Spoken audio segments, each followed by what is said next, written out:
Okay, cool. So I did read the article that you had sent to Katie, but if you just want to give me like a little bit background on your farm quick so that I have it. Yeah.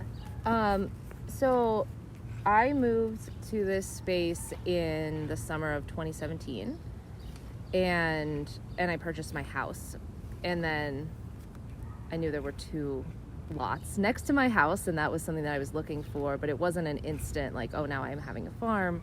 I wasn't even sure exactly what I wanted to do. I just knew I wanted to grow food and like be in relationship with my community, with the land, with the plants, all of that.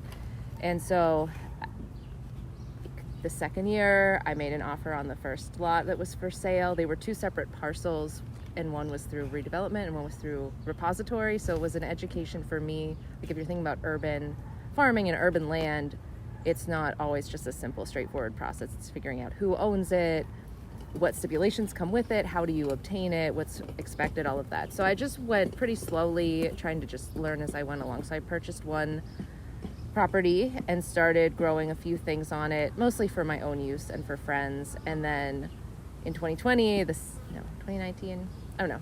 And within a few years, the second property came up for sale. And once I realized that one, like I could get that one, then I started thinking like, okay, well, if I have the land, then I can really start investing in growing things. And so in 2020, I was working pretty much full-time, doing AmeriCorps service, teaching and doing things with the school district. And then as everything shut down and I realized, okay, I'm actually going to be staying at home for weeks, months, I was like, that will give me time to start a lot more seedlings, to get a lot more ground put into production. And I just realized I'm going to have all this time, and like this is really what I want to do, so I'm just going to do it.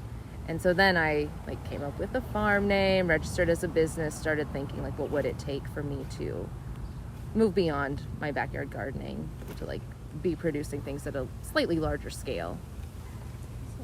So like you really started with the not really on the business side, like you really just wanted to like be with the earth. And do you feel like you've been able to do that, or has it been really difficult with all like the regulations and stuff that's in place? There's a push and pull to it for sure. Like I know generally, like in my heart, what is it that I want to do? I feel called to be living on the land, growing food, sharing food, celebrating food is kind of where I started. But now that has widened also to include more plants than just food. When I started out, and this was back even before Erie, when I lived in Philly and started gardening, it was very much like, I don't have money. I want to eat healthy food that like tastes good, and growing it myself is a decision that makes sense.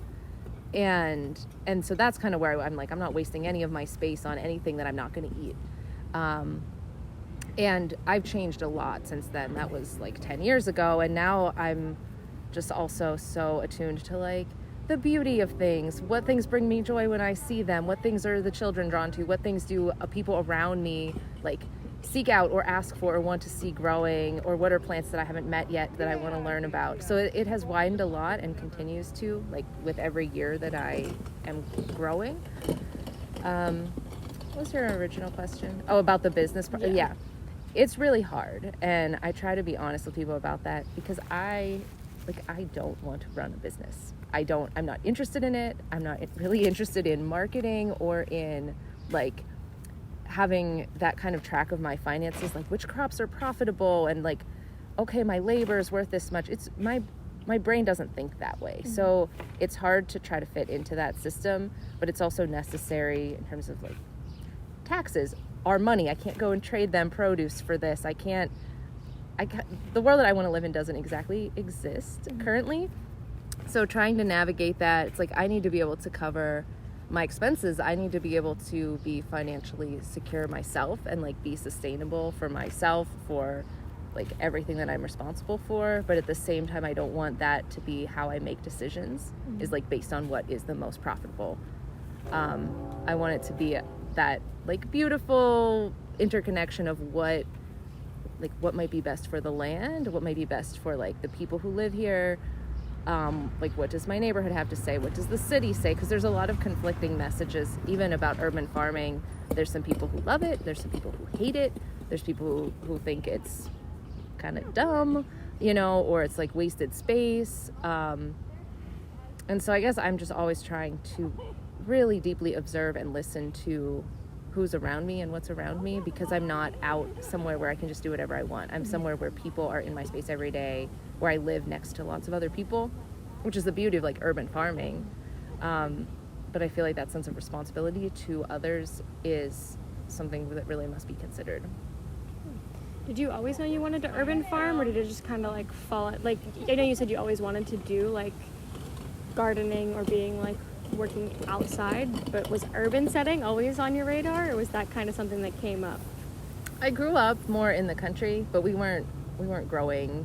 I mean, my mom grew flowers and things, but I wasn't really into growing food at that point. It wasn't until after I graduated from college and I lived in Philly. So I lived in a really dense urban area with very little land. It's almost all like, it's row houses and concrete and streets.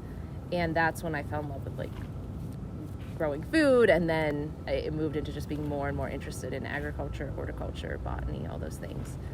So yeah, I wasn't always interested in it, but for like, since I finished college, it's kind of been something I've been pursuing. I love living in a city. I also don't. Like, there's some things I really love, there's some things I don't. But when I'm trying to think of like, what are my core values, like, if I can choose to do anything, like, what do I want to choose about how I live my life?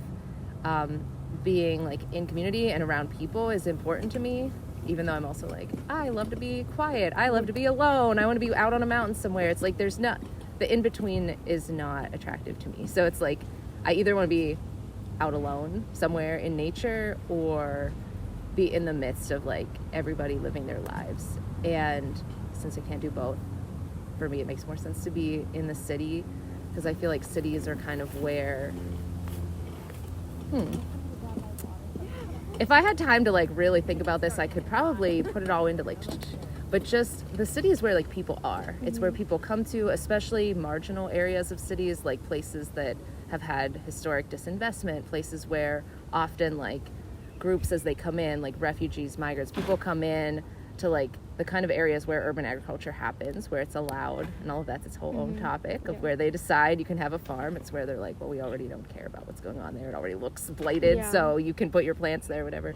But then there's that same rhetoric about, well, like, people need food and urban farms will provide the neighborhoods with food, which many urban farms that are profitable don't do that, because to make money you sell to restaurants, you sell to like, you take it out. So anyway, all of these are giant topics that could be explored. But for me, like, I like being here. I ride my bike places, I walk. I want to be able to take food places without driving it in a truck. So it makes sense to me. I think it was really cool how in the article that I had read, it talked about how you have a pay what you can stand. Mm-hmm. And I think that, I mean, do you think that is the kind of thing that should be, it's hard because I don't want to say like, oh, urban farmers need to be doing that, because it's hard to do that because you have to turn a profit. But like, along with that, are there other things that you think that if urban farming was, it could easily be made for a profit? Like, if you didn't have to worry about the money, that would be the thing. Like, that's your ultimate goal, is to be able to provide food to yeah, people? it's I think it's like, at the very basic level, it's like, I want to live out my own, like, things that I deeply believe. And so I start there. Like, I want to be surrounded by plants. I want to have food to eat, food to share. Like, I just want to be in the abundance of, like, food and help bring more life in the world. Like, do whatever I can. There's a lot of stuff in the world that's really awful and that makes people sad, that makes us angry, that makes us, like, want to just not even try, because it's really disheartening when you look around at a lot of the things.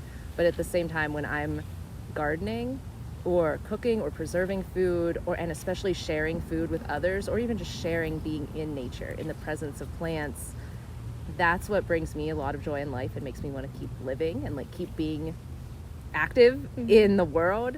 And so I'm like, that's what I can do. Like, this is my thing. And so I'm always trying to figure out, how can I best do this without burning myself out, without becoming overwhelmed. I want to do it for the long term. And part of that is money, but part of that is like feeding my soul, Mm-hmm. if that makes sense. And I really only apply that to myself at this point, because being able to do pay what you can is like, it's feels great and feels like needed, necessary, but it also is a privilege for sure. It's saying like, hey, if people all just come and take this stuff I've been growing, like that I've poured my money, my time, all my effort into, and everyone just comes and takes it because it's pay what you choose, then like there's risk in that. And there's that, like I wouldn't say that that's for everyone, and I wouldn't be like, hey, if you're growing food in any setting, you should do that. It's more of a like, what do you feel called to do, and who are you partnering with? Like I'd love to see the idea of pay what you can stand, like be supported by groups that are well funded to deal with like issues of like food and food security and access to food. But whether they do that or not, I'm like, I feel better about doing what I do, knowing that there are ways for that people can get the food that aren't only based on like a financial transaction. And so pay what you can stand is like one way that we're like, we'll just try this out. We don't really know how to solve these much deeper problems, like these structural systemic problems, but we can at least like look at what we know how to do, which is set up a farm stand, grow food, engage with the community, and we'll try that. And then we'll see what happens. Like we'll see what feedback we get. Do people like find this useful? Do they like what we're doing? It doesn't make sense, or do we try something else? So that's kind of where it is. I don't think it's the answer to some of the bigger things, but it's sort of somewhere that humans can start where they are, which is what me and Steph were like, okay, we'll just do something, you know? And it went really well. But then we're running into like, you have to pay insurance liability to set up in a space, and that's really our only main big obstacle right now is we got to figure out like where we can set up, where we are allowed to be. Yeah.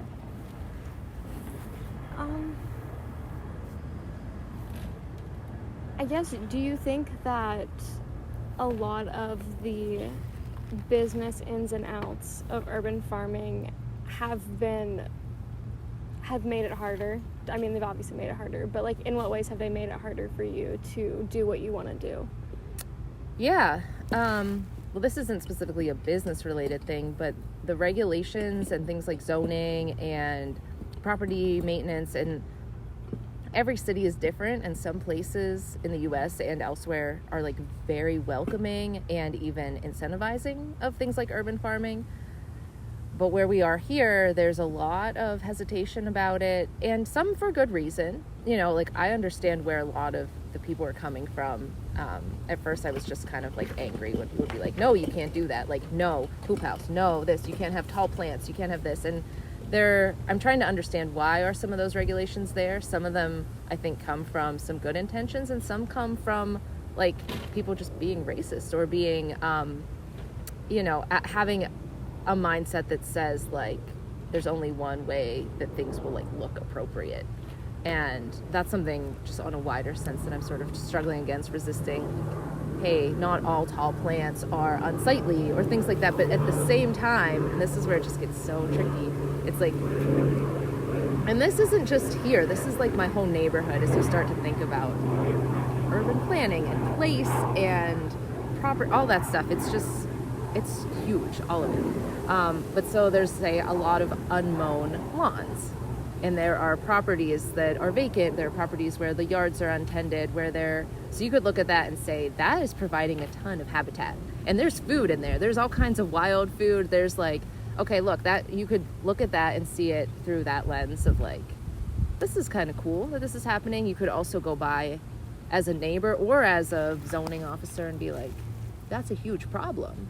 Like there's pests in there. There's skunks, there's raccoons, there's groundhogs, there's like that sense of sadness about someone once lived here and cared about it, and that care looked like a very tended space, mowed and mulched and pruned and like ornamental plants and all of that. And then you come and look at it, and an urban farm can often look kind of like overgrown, especially if you don't have time to like maintain everything aesthetically, or just like I don't have the desire to mow every blade of grass or clean up every area. I want to provide areas for like beneficial insects and wildlife, all of that.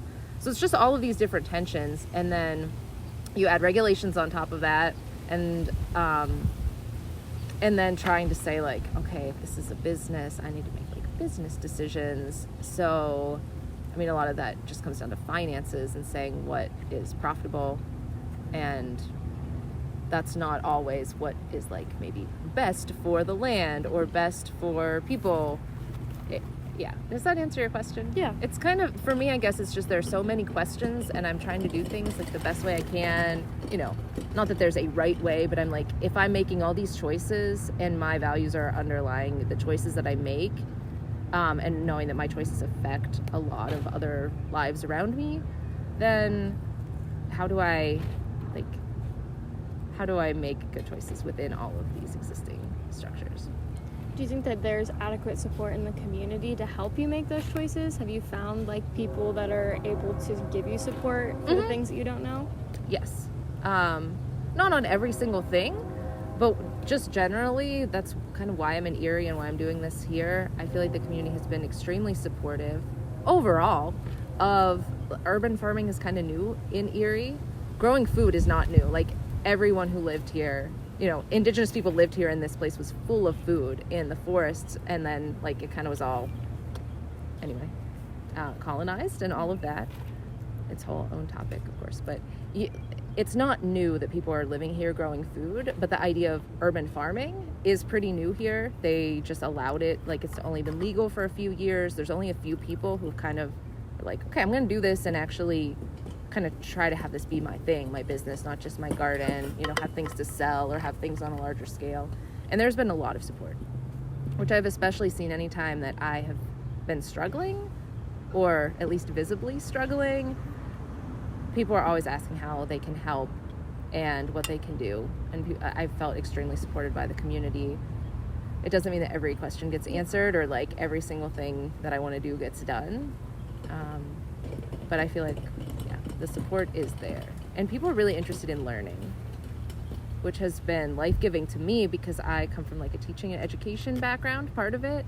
And having people say, hey, can you offer a workshop about gardening? Or, hey, do you want to come and talk about urban foraging? Or talk about how can we grow stuff like without spraying pesticides and herbicides? Like, come share what you have learned and like practice.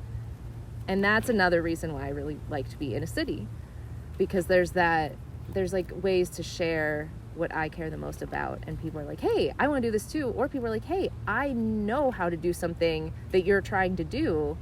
Do you want me to teach you? So then there's that sharing and trading of knowledge and skills, which is really beautiful. I love that like you feel supported and that the community is being there for sure. So Yeah. I feel like sometimes when you get into the more rural areas, that's when we start to hear like this people like, oh, I don't know, people don't really seem very interested in it. Do you feel like there's misconceptions that come with what you're doing that you're able to educate on? Yeah, and I'm still even figuring those out for myself, because sometimes people come through and they're just like, oh, hey, or I mean, they don't even say, oh, hey, they just start like picking everything. And so I'm in that where I'm like, I want to help provide food to the community. So there are some things here that I'm like, you can pick all that you want. I don't even have time to pick. I don't have time to pick all my mulberries. Like, come pick them. But if it's something that I have worked so hard to grow, and you just watch someone I don't know come through and just start pulling it down, like within myself, I feel this sense of like violation and like, what's going on? I need, whenever that happens, or anytime something gets damaged or like disrespected in any way, because my site is in a place where people are constantly walking through, I'm like, oh, I need to put up a fence, I need to put up a sign, I need to be like, this is mine. And then I'm like, okay, no, that's not like my purpose of doing this. Like, the business is mine, the property is mine, whatever. That's how our world operates. But truly, like, the land, the food, everything that's alive is not mine. It's just within my sphere of that I can like make some decisions. So part of navigating that is, like trying to educate in a very kind and expansive way of saying, hey, like, I grow these things, and if you would like to share them with me, I would appreciate if you ask, or like we could be in conversation about it, or come to the farmer's market, and that's part of like pay what you can stand, because I'm like, what's a way, like if people are like, I want food, but I really can't afford whatever, co-op, farmer's market, this and that, what's a way that I cannot undercut any other farmers, because for a while I was going to farmers market and kind of being like, everything's $1. Like, I want it to be accessible to everyone. And after a year or two of that, I was like, that is not fair to everyone else who's out here who really has priced things according to what it costs them to produce it. So how can we both like be in that and also in the knowledge that people need food? And sometimes people don't want to buy expensive food that they don't know that they like. And some of the fresh grown stuff, homegrown stuff, or things that I love growing that are kind of weird, and like, people don't instantly love them. I didn't instantly love them. So what are ways to invite people in to that is accessible and just really welcoming? So that's where like the educational part comes in. Anytime a group comes here, we did a virtual field trip here. So like hundreds of kids, if they watched the video, got to see a little bit of like, hey, here's this urban farm, and then here's what it's about. And when people come, then I can talk a little bit about what it's about. And sometimes that changes depending on the year. Like, I'm growing a lot of flowers right now for flower sales, which I never saw myself originally doing that. But it's been really beautiful. Mm-hmm. And yeah, just like having a chance to speak about the joys of growing food, of gardening, of like being out in the world with plants. That's kind of what it all comes down to. You definitely have to take on like the role of educator and farmer and business owner. Mm-hmm. Do you feel like, has there ever been a time where you feel like that's all a little bit too much? Oh yeah. Like basically every day. And I'm really drawn, like in what I read and like things that I seek out, I'm really interested in more cooperative models of owning land, of growing food. Like, to me, in my mind, all of that sounds ideal. Mm-hmm. I've also spent some time like in intentional communities, in communes, things like that, and it is not easy at all. It's actually, I would say, almost just as difficult. But it's something that I'm kind of still oriented towards. So I'm always thinking like, how can things be more shared, be more equal, knowing that some of that is possible right now, some of it isn't, and I don't know what's going to happen in the future, but trying to figure out ways to like have it where everything doesn't just come down to me. And I think when it comes to farmer well-being and stuff, you have a lot of farmers who are like farming on their own or farming as a couple, and there's a lot of stressful things about farming, even just with nature. Mm-hmm. Like, we haven't had rain. So every day I'm out here with using my tap water because my rain barrels are empty, like watering for hours so my plants don't die. And that's really stressful. Like, it makes me really sad every day. And I'm like, oh, I can't go for a walk. I can't go see a friend. I can't go out for a drink, whatever. All I can do is like keep my plants alive. And that's where it feels like having a community for any of these things. You get to share that, like the stress and the heaviness and the burdens of relying on the land, of growing food, all of that, and then you get to share all the joys of it. And when a harvest comes in, you have all these hands to help like bring in the harvest and preserve it or get it dried or whatever you need to do. So that's what I love to see every time it happens, which is happening right now. Like, everybody's moving mulch, people are coming to pick things that I don't have time to pick. Mm-hmm. Just trying to build those relationships is kind of they're cute. Yeah. Hi. Welcome. So I guess we talked about asking, like, with your injury, how has that changed what you've been able, I mean, obviously it's changed a lot, mm-hmm. but how has it made the farm more difficult or different in any way? Yeah. Well, some of my major activities, like that I would do in the month of June, are weed whacking, which I can't do at all. And that's how I maintain my pathways, because I have living pathways. The mulch, I was waiting for a couple months for this mulch to get delivered, and then it showed up like right after I broke my hand. So I'm just looking at it and I'm like, I can't move that mulch. It's not essential, but it's like, I don't want the mulch to sit there beside the street for months. Mm-hmm. If I can get it where it needs to go. I think, I had a lot of stuff ready to harvest, but I can't harvest it, or it's very time consuming and tedious to harvest it with one hand. So a lot of those things just aren't getting sold, which is like, it's kind of okay. But if that was my only livelihood, like I have these crops, and if I don't sell them, then I can't pay my bills. That would be extremely stressful. But I guess so a way I tried to mitigate that ahead of time is just building into all these systems that idea of resilience. And that's why I grow so many different things, because I'm like, some crops are always going to fail, or the groundhog is going to eat them, or they aren't going to be able to handle the drought, or they aren't going to handle the rain or the heat. So I'm like, if I have a ton of stuff growing, then no matter what happens, there's going to be something that's like usable and abundant. And so that's what's been kind of helping me as I'm injured, can do less work. I also have to ask for help more and accept help, which I think often farmer people are very self-reliant and very like, if it needs to get done, I will do it. Like, I will do whatever it takes to do what must be done. And if you can't do it, then it really forces that sense of like, okay, who's in my community, who's been offering, who I never take them up on it. And then like, that's a good thing, I think, to reach out and receive help. Have you found that a lot of people are willing to help? Oh yeah. It's still hard to ask, and it's hard to get help for any jobs that I kind of have that feeling like, well, only I can do this job. Exactly. Like, I know exactly how I want to like transplant things, or exactly how I want to do my seeds. But even that, and I also realized I can hire someone. This has like been a big barrier for me, because I'm like, I do everything myself. It's like, I can hire someone. Like, I know teenagers who enjoy gardening, who know how to plant seeds, who I would almost feel better to being instructional to them. Like, if a master gardener comes to help me, I don't want to micromanage, like, okay, we're going to plant the seeds and you have to do it exactly this way, because that's annoying, I think. But having like someone where I'm like, hey, I can pay you $10 an hour. Will you help me like seed or plant these things? Or do you want to do a trade? Like, you know, do you want to come and pick stuff, or like get something that you want, or take home plants? So that's been really helping out. Trying to think what else. I mean, I don't have transportation. So if I can't bike and I can't drive, and now I can't even really be in the sun, so it's hard to walk places if they're far away. It's very limiting in terms of mobility. So if I was out in the country, like if it was hard for me to get to the places I need to get to, I'd really be sunk, I think. Or I'd be driving with one hand very dangerously. But here, it's easy. It's so centrally located that people are like, hey, I come downtown once a week. I come to the library. I come to this. I can just drop something off, or transporting something to market. It's like a 10-minute ride. So it makes it easier for people to be able to participate than if I was out, like in a rural or kind of isolated area.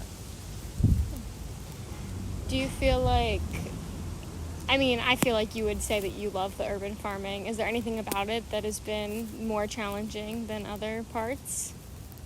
The soil, like learning about the soil and dealing with things like, I mean, I'm not just spreading it around to the public that I have like trace lead in my soil, but knowing that the history of the land involves a lot of like harm done to the land.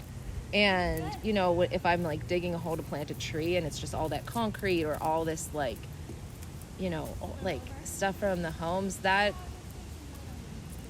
it is something to deal with, but it puts more work on me. I'm not just growing the plants. And that's been a shift that I think a lot of farmers experience, where you're like, I'm not just growing the plants, I'm actually trying to grow the soil. I'm trying to find out what is it that I need to do so that my soil can support life. And that can be a lot harder in an urban environment, depending on what happened to the soil before it became used for agriculture. And so that's definitely like a hardship. And there's not that much you can do. Like, I cannot pay what it would cost to have a backhoe come and like exhume entire collapsed structures and truck them away. Like, that was the responsibility of whoever demoed them, and they didn't do it. So now they passed that on to me, who is like, oh, I'm trying to grow my food, and you know, a lot of the soil is like severely degraded. But it could be much worse. Like, I'm on a residential area. I'm not on like a factory or, you know, a Superfund site or somewhere that was contaminated industrially. So like, it's workable. It's just more work. Like, it's a lot more work than if it was just had been a field or something. Maybe, it depends. They could have sprayed the field with chemicals for years. Yeah. So it's like, I guess every time I see something too as like this is a hardship. This is a burden. This is more work for me. I also think of the big picture too, like, well, it would not necessarily be easy. My friends bought some land to do farming out in the country, and their land had been a gravel pit. So someone like excavated everything, and so they're having to start building up from scratch too, even though they have this really nice site out in farmland. So there's not like some perfect, like, oh, if I was just there, this would be great. I'm like, I'm here. So whatever I'm doing is with what is here, what's right in front of me. And whether it's easy or hard, I'm just in it. Like, I'm going to stay with it and work with it.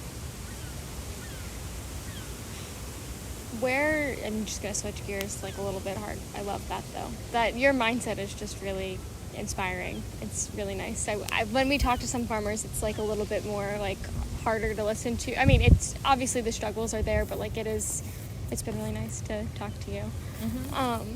And I would say, like, I've learned from those folks too. I've gotten to be around a lot of farmer people and people doing like food work in different places, not just growing the food, but being in all the different parts of the food system. And you meet people who are like really burnt out, or you meet people who are really just like tired and resentful, and people who are like still joyful after have been through all of like the struggle.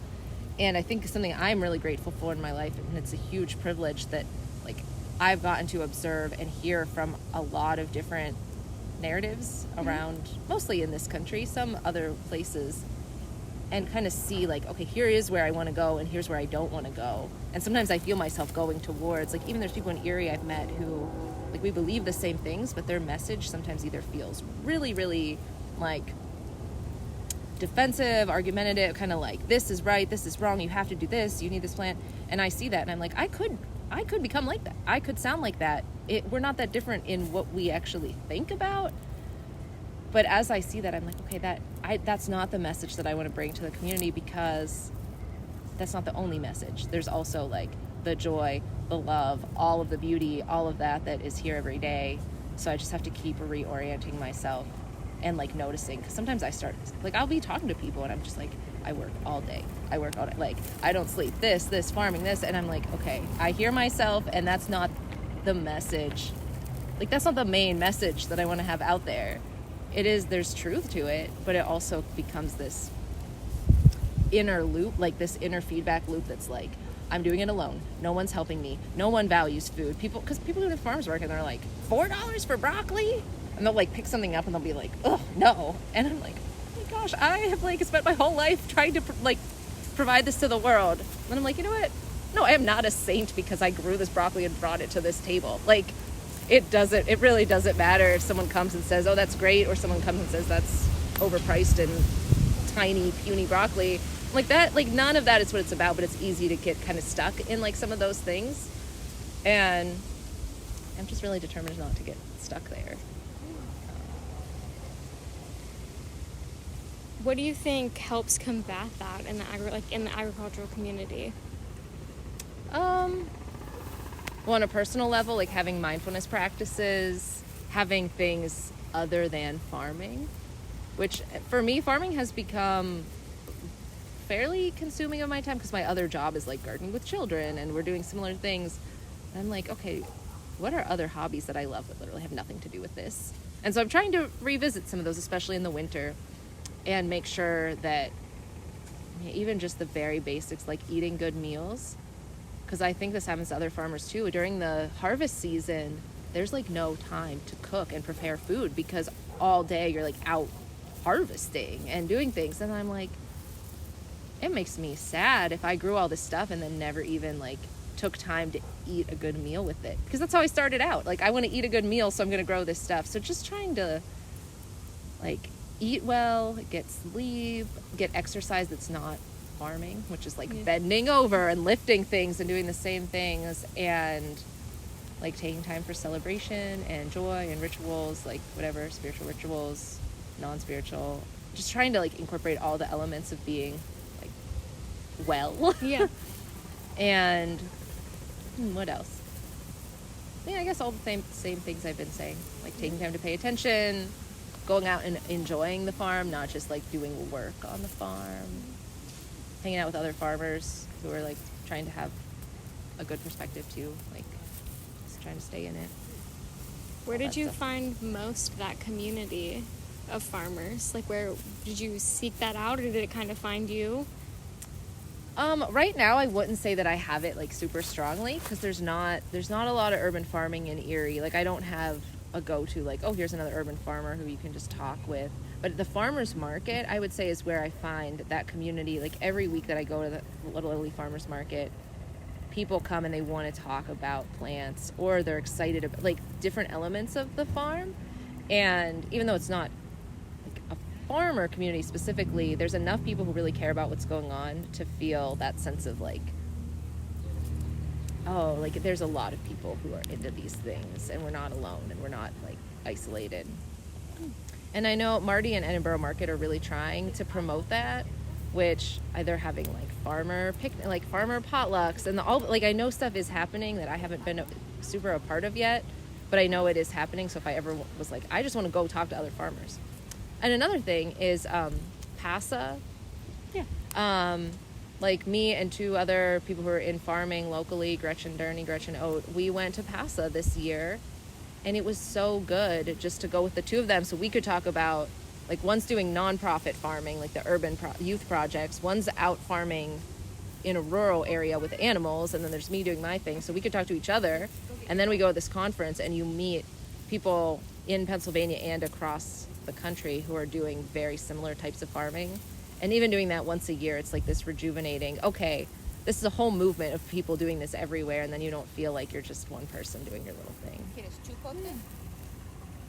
So We're actually going to hopefully, we submitted a proposal to go to the PASA oh yeah, conference. what did you propose? This project, Yeah. actually. We're hopefully going to give our like model of what we're doing if it ends up being somewhat successful. Nice. We're excited to just go in the first place. So It's really cool. Yeah. It's a fun place to be. It's cool. I went when I was doing my farm apprenticeship, which was like in 2014. So I went and got a scholarship and did like the work trade, and then didn't go for all the in between, and then went again this year as someone who's sort of like, oh, like I am now farming. And it was cool to just kind of look at like over that time span. I'm like, oh, I've really come a long way. I wouldn't think of that just in my daily life, but if I think back to like what I knew and where I was coming there the first time, just having started out, and I'm like, oh, here's where I am now, and like it's just really cool. I feel like, okay, I'm affirmed in like what I'm trying to do. And lots of cool people there too, really great people. Good sessions. I feel like we covered like all the good stuff. Is there anything else that you wanted to talk about that we haven't brought up? I don't think so. I mean, we didn't talk about, well, I mean, we pretty much talked about all the stuff I think related to what your project is. Yeah. I didn't get to talk about any of my specifically amazing plans. Go ahead. Do you want to talk about your? Yeah, I will hear about your I specifically will amazing. gladly listen. Yes. Well, I don't even know. I can't pick them. But I guess how I have changed as like from studying farming, doing apprenticeships, doing like kind of small scale organic veggie flower or like veggie farming or mixed crop farming, I'm now a lot more interested in like some of the ecological parts of it, because that is like what kind of keeps me going in terms of having things around me that bring me a lot of joy and where I feel like I'm benefiting, where we're like, how can we with our life in this world like benefit as many lives as possible with what we do in our day to day.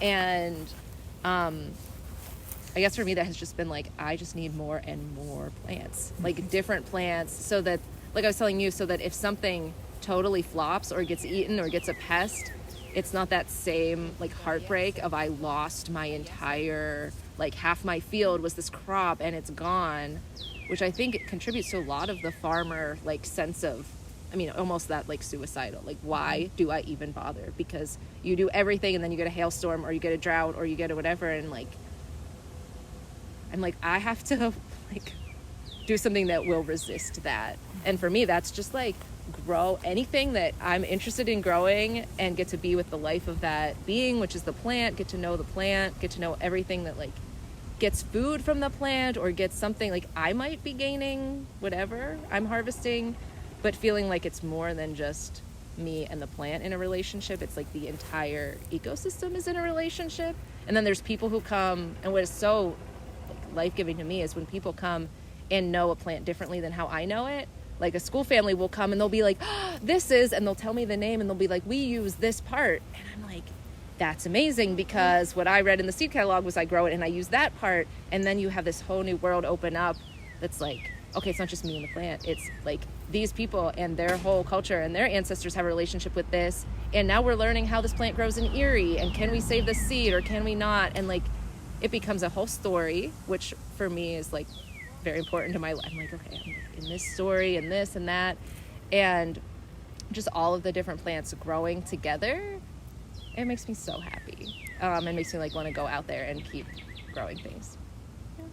And so yeah, we should walk through and Yes, like meet the plants. We should do that. I would love I would love to do that. If you are, I'm good with that.